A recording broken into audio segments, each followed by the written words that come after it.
This is Gurpal Singh, and before starting my today's lecture, I just need quick confirmation from you all if my voice is audible. I just need 5 or 6 confirmations, please. Am I audible?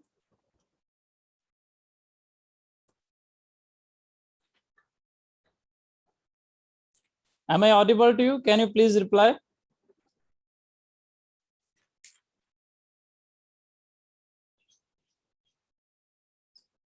All right, I have got confirmation of around 10 students. So I'm going to start my today's lecture. So this is going to be very important because this is the part second of learners characteristics. We have already gone through from some of the very important factors. Like I told you, the different types of the learners from the point of view of a teacher. Okay, these were young learner, then adolescents, then these were adults. Okay, and I told you yesterday that you have to study in a very interlinked manner. Okay, you can never afford to forget the previous day's notes or the video lectures or the concepts you have studied from me. Okay, so we have already talked about different levels of teaching.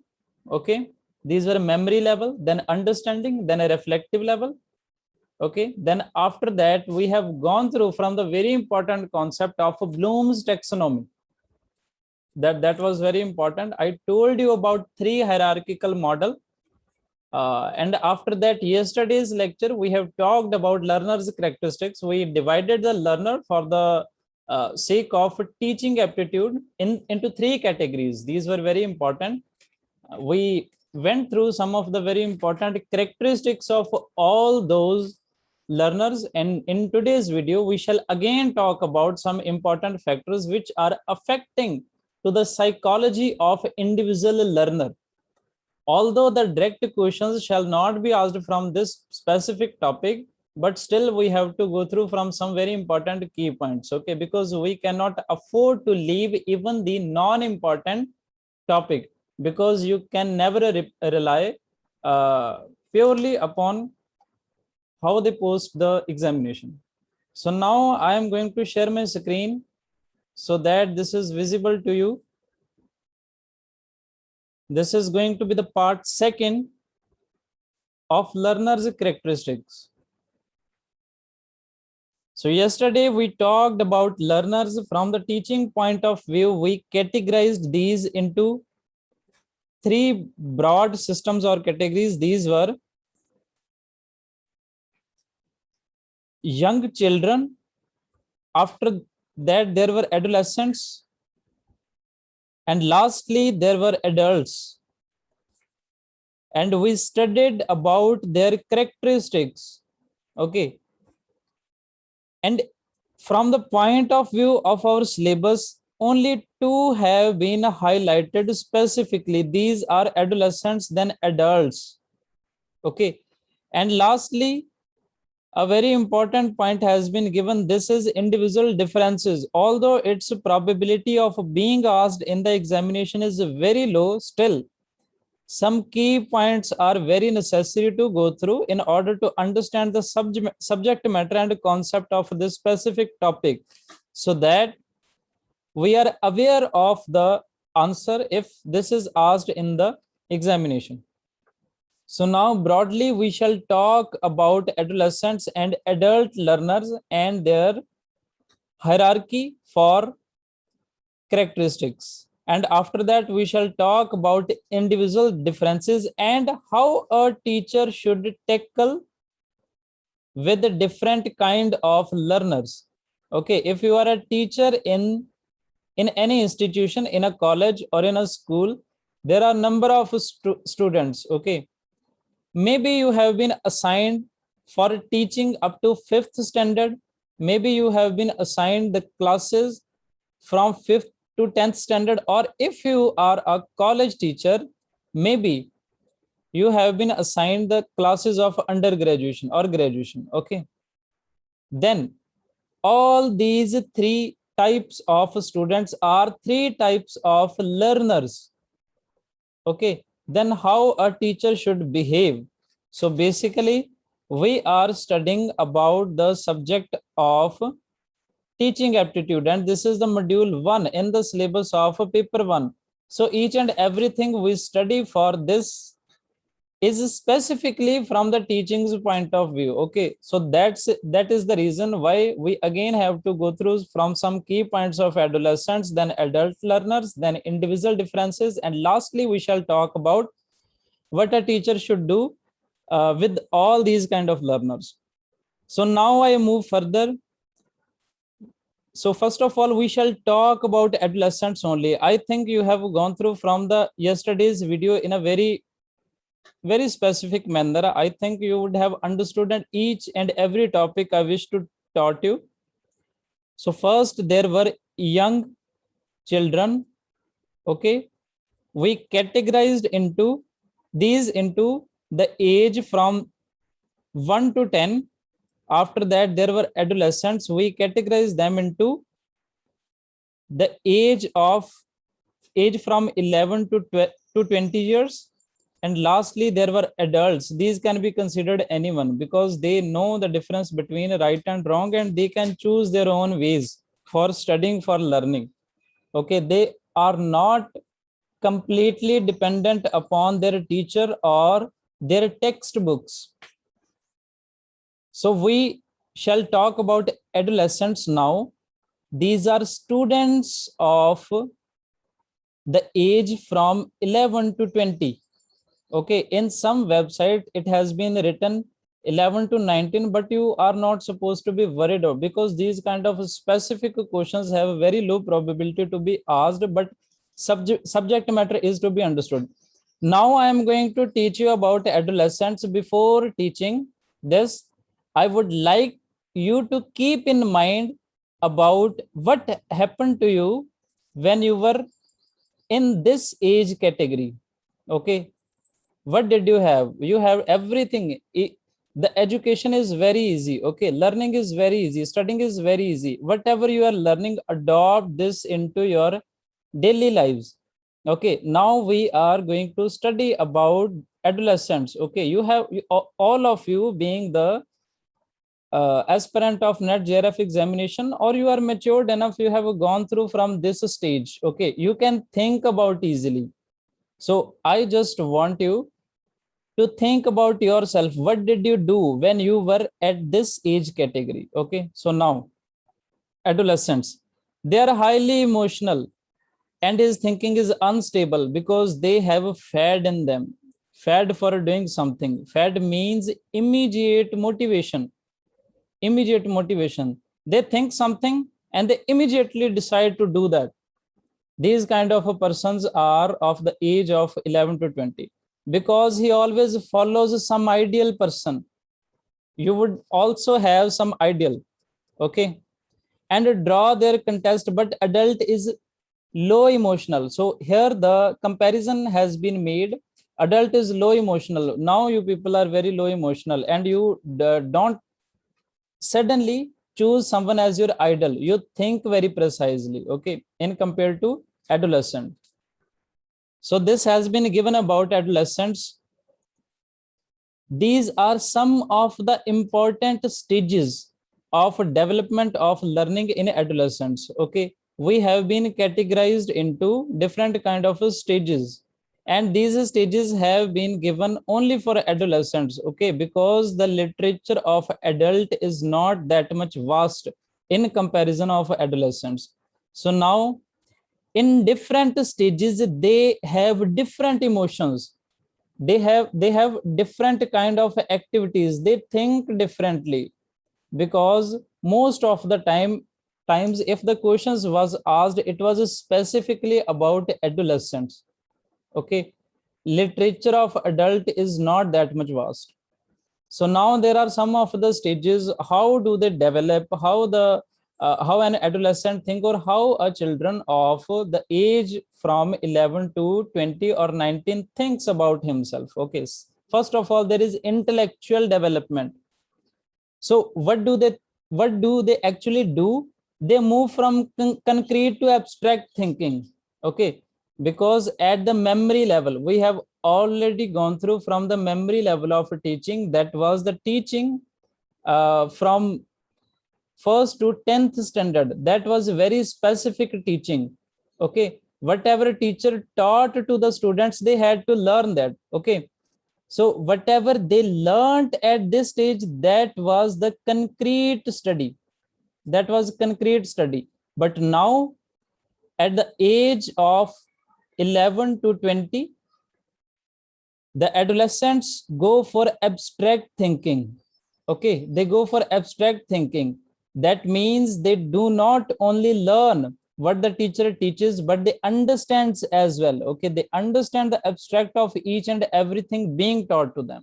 So this is the reason why they try to move from concrete to abstract thinking. They try to build up their mind so that they can comprehend or understand the different concepts being taught to them in the classroom. Then next, they are very curious to do something.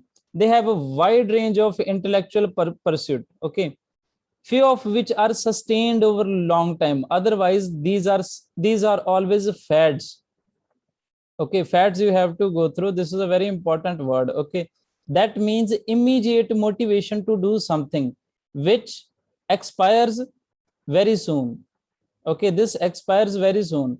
Sometime sitting in your house, you think about something and you suddenly gets motivated. I have to do that. But after a few minutes, then you realize that no, this is not up to mark. I am not supposed to that. This is not of my level, or this cannot be done. So that immediate motivation is known to be the fad. The next is they have the wish for high achievement when challenged and engaged, and they always prefer active over passive learning experiences. They always need active learning experiences. I am talking about the adolescents. These are the important characteristics of them under the stage of intellectual development. And the next, again, these are the points for intellectual development. What does they do? They take interest in interacting with peers. You would have observed the children from the age of 11 to 20 have many friends. Okay, and they always willing to enjoy their company. So they have interest in interacting with peers. They have ability to be self-reflective. They say their point of view immediately.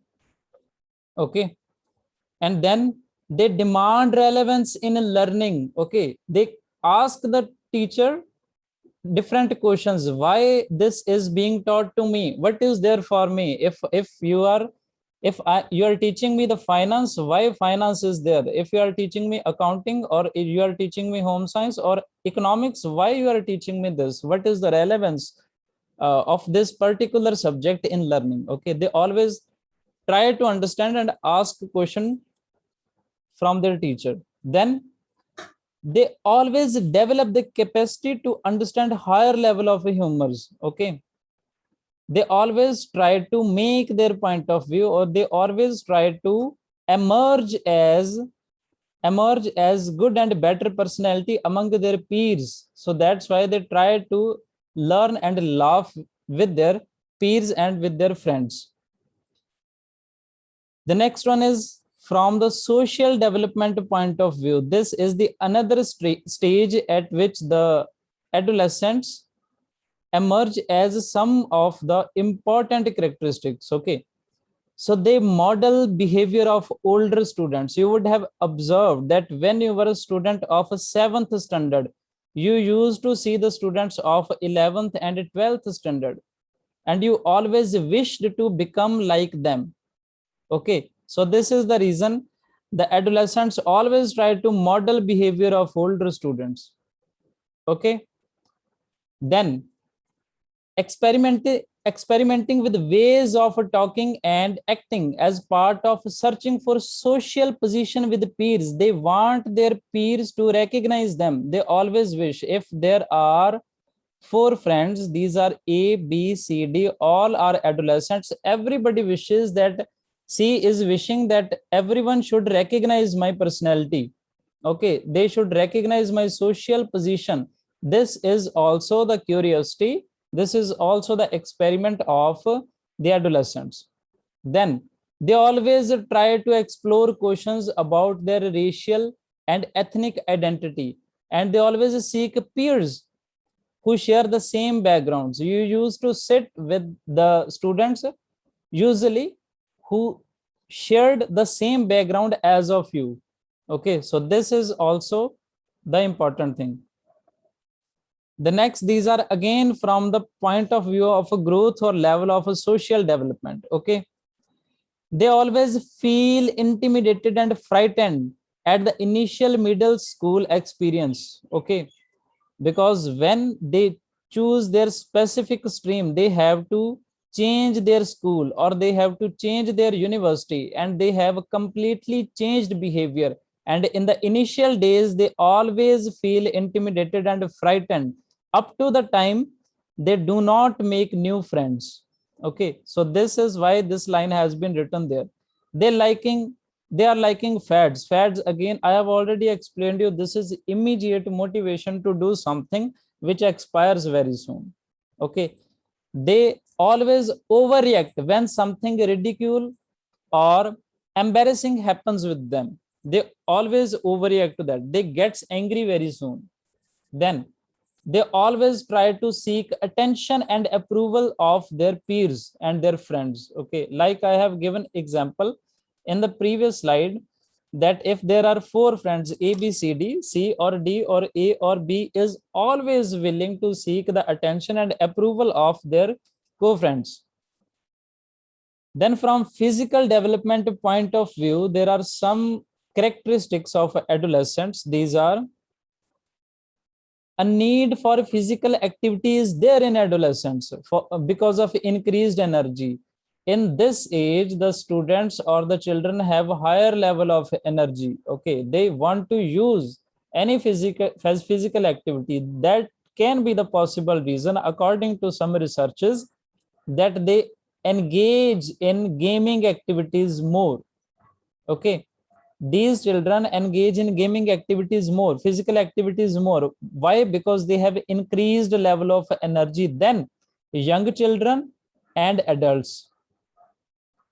After that, a concern with the change in body size and shape. This changes with the time period, that everyone knows. Okay, then physical vulnerabilities are also there, because they can enjoy the poor health dietary habits. Okay, they can have these because they can be liking fast food, or they can be liking some of the food stuffs which is not relevant, which is not necessary, which is not beneficial from their health point of view. Usually these kind of stuff is the liking of adolescents. This is why it has been written that they can be physical vulnerable as well. Then this is also important. This is also the stage for ensuring the different characteristics of adolescents. This is emotional and psychological development. Okay, they have a very high level of emotions. Adolescents have very high level of emotions. They have a very much mood swings. Okay, they have a mood swings that is marked by peaks of intensity and by unpredictability. We cannot predict how and what they shall behave in a specific way or in a particular point of time. Then they need to release their energy. Okay, that's why with sudden outburst of activity, that's why sometimes they do sudden activities, because they have to release their energy, whatever they have stored in their body. Then they always have a desire to become independent. They wish to become independent. They wish to have their own identity. Okay, they wish to have their own acceptance by not only from their peers but their family as well. They always wish to have separate identity. They are self-conscious. Okay, and being sensitive to personal criticism. If their peers criticize them or their family criticize them, they take it very seriously and they becomes very emotional. Okay, so this is basically the emotion psychology of adolescents. They are always concerned about physical growth and maturity as well. Okay, and they believe that their problems, their feelings, their experiences are unique to them. They belongs to themselves. They do not belongs to anyone else. If there are 5 person, A, B, C, D, E, if they are adolescents, then any of them feels that whatever the problem he is facing, this is unique to him. It's the other thing that he can share this with his friends or family as well. But they have their mindset in a way that they feel themselves very much conscious about their problems, feelings, and experiences. Then maybe this is the last topic about adolescence. This is moral development. From moral development point of view, they have different characteristics. Okay, the different adolescents have different characteristics on moral grounds. Which are the moral grounds? These are values, these are cultures, these are religions. Okay, if you belong to a specific religion, then I'm sure that you know all the rules and regulations, because family teaches you that. Okay, to all the religions, the family or the mother or the father teaches from the very initial level to all the children. That's why it has been said that an understanding of a complexity of moral issues like these are developed in the adolescents at the very first stage. Then they are being capable and interested in participating democracy. At that level, you would have observed that you used to talk about democracy as well. Then they are impatient with the pace of a change. They need the change to happen sudden. Okay, they are impatient about that. They want everything to happen very soon. If they wish something good should happen, they wish is to happen very soon. Okay, then needing and being influenced by adult role models. They are influenced by these persons. Okay, but adults are not. But adolescents are always influenced by adult role models.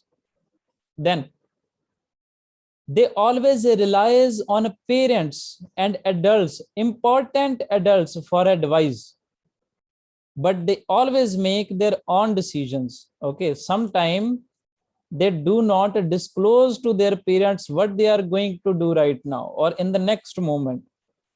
Sometimes they take the advice, but they do what their heart says to them. This is about adolescence. This is completely about them. Then they judge others very quickly. From just one or two activities of others, they judge them. Okay, and they make an opinion about those persons. Okay, and they show compassions, and they are vocal for all the persons who are downtrodden, who have been victim of some grievances. So they always show some compassion and they are vocal for those. And they have special concern for animals and environmental issues. At that time, you would have been also of that kind. I'm certainly sure, because I was also of that kind. Because but once you grow, once you become an adult, you become very specific. You choose to do only those things which are necessary. Okay, and you eliminate all the activities which are unnecessary and which are not relevant from your life's point of view, because your life is attached for not only you but to other people as well, like your mother, your father, your siblings, your relatives. Okay, and number of persons. And once you become adult, from adolescence you become very specific about the different things. So that was all about adolescence. So we have to go through. The only reason is, although the question cannot be specific, that they are asking you that which of the following is not covered under moral development growth and characteristics of adolescents. That these kind of questions shall not be asked, but still we have to understand these, because the question from this topic can be a tricky one. Okay, And if you have complete and detailed understanding of all these three kinds of learner, this is young child, then adolescents, then adults, I'm sure that some of you would be thinking that we knew all these things and we could read that. Okay, but still, I believe that you have to go through from the subject matter. You have to recall each and everything happened in your life. So these are about adults. No long literature has been given about the adults, but we have to understand this. Why? Because we have to differentiate these from adolescents. So who are adults and why learning effective them? They are autonomous. Autonomous means they are self-regulated. Each and every one of you is self-regulated. Joining us was your sole decision. Okay, you are self-regulated and you are self-directed. You know what to do after finishing the class. What to do, you know. You are very clear cut about that, and you do not have any kind of fad in you. You do not have any kind of immediate motivation in you. Okay, but they people are self motivated for longer goals. These are self motivated for longer goals. Okay, and that motivation can be professionally or privately, anything. And this is, I think this is the last one, then we shall move further. This is adult learners always have fear of being embarrassed because of their performances. Sometimes their performance is not good and they feel ashamed. Okay, they feel embarrassed. Sometimes the presentation is given to some students of graduation and post graduation level. Okay, but they feel very hesitated. The only reason of their hesitation is that if my presentation do not go the way I wishes to go, then all the class shall not feel good for me. Okay, so always hesitation is there in adults. Okay, some people are confident enough.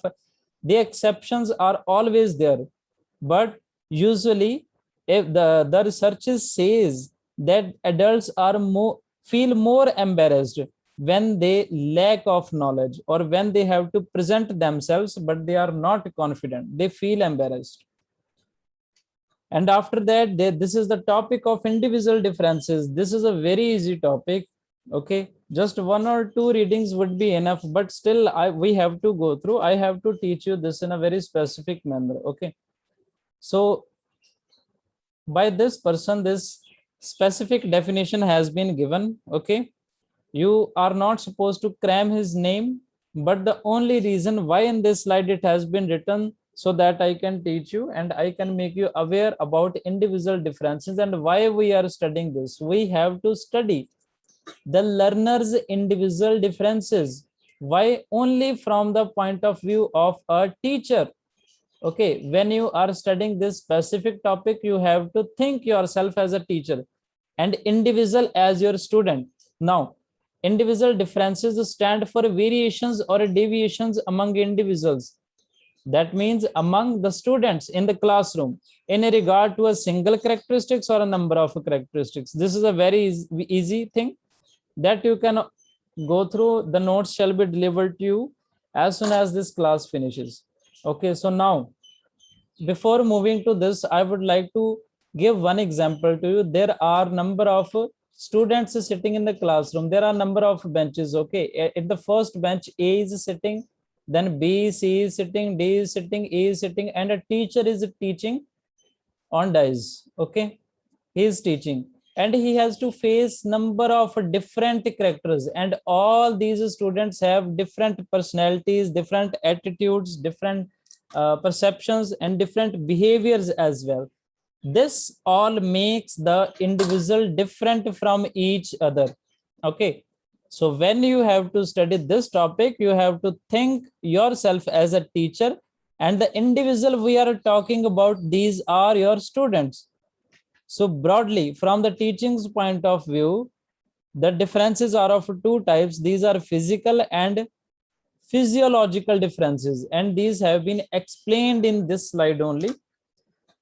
This is the factors, most important factors for making an individual or a student different from another student are only two. Okay, the first is hereditary.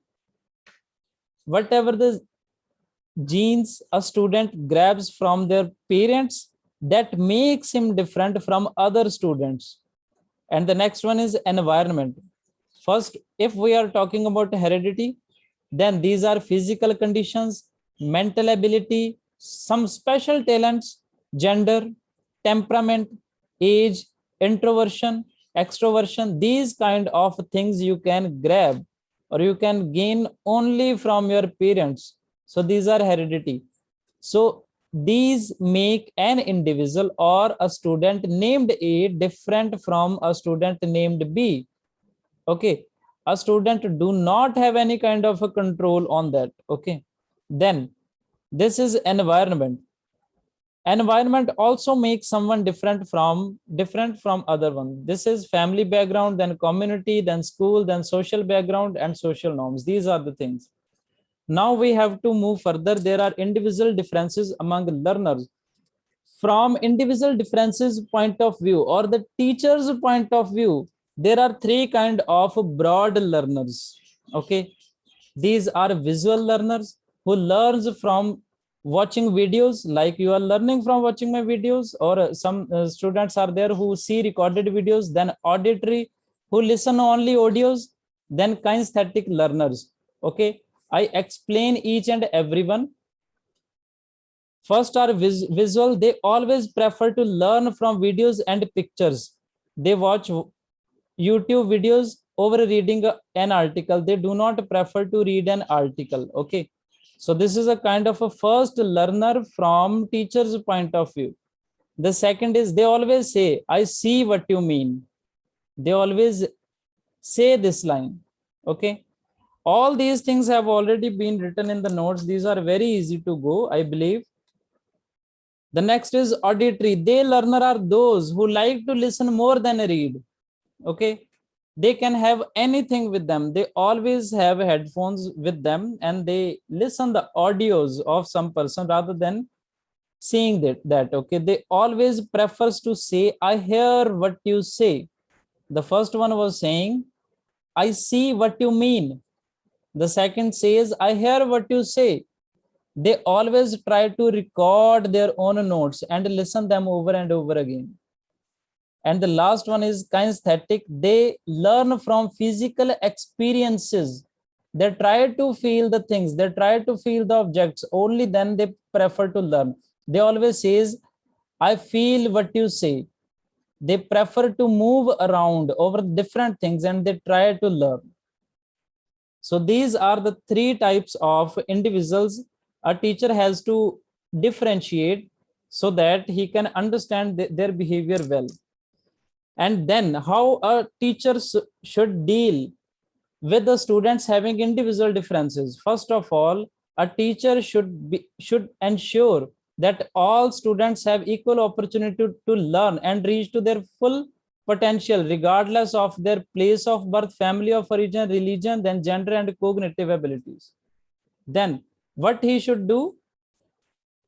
One common response to this challenge has been to group students. So students should be made part of some groups. You can read these lines. I am just giving an example. You would have observed that if class 1 is there, there are number of sections, section A, section B, section C, section D. So these are the groups of students with similar achievements, and these are homogeneous with each other. These are homogeneous groups of students. Okay. So this is the reason how the individual differences are treated in schools. And the last one is that they should be given personalized learning, then individualized instruction. Okay, even in heterogeneous situations, because the success of a school system is determined less by structure or institutional arrangement. Okay, such as a tracking is the word used for this. Okay, then by what actually happens in the classroom. What actually happens is more important than its institution. Okay, In the recent years, more and more policymakers have been urging schools to personalize learning and making individuals instruction even in the heterogeneous classroom. Heterogeneous classroom means a classroom having a students with different personality traits, with different racial backgrounds, with different religious backgrounds. Okay, so this is the thing. So this is how a teacher should behave. So we have already gone through from all the concept. I genuinely believe that you would have understood this completely. So now I just finished this lecture, and you have to go through from all the notes and video lectures provided by us, and the next lecture shall be intimated to you in your WhatsApp group. So next class shall be taken tomorrow, and its information will be given to you as soon as possible. And to this video lecture, the recording and the notes shall be delivered to you once the lecture is over. Thank you so much. This is Gurpal Singh from Gursur Education.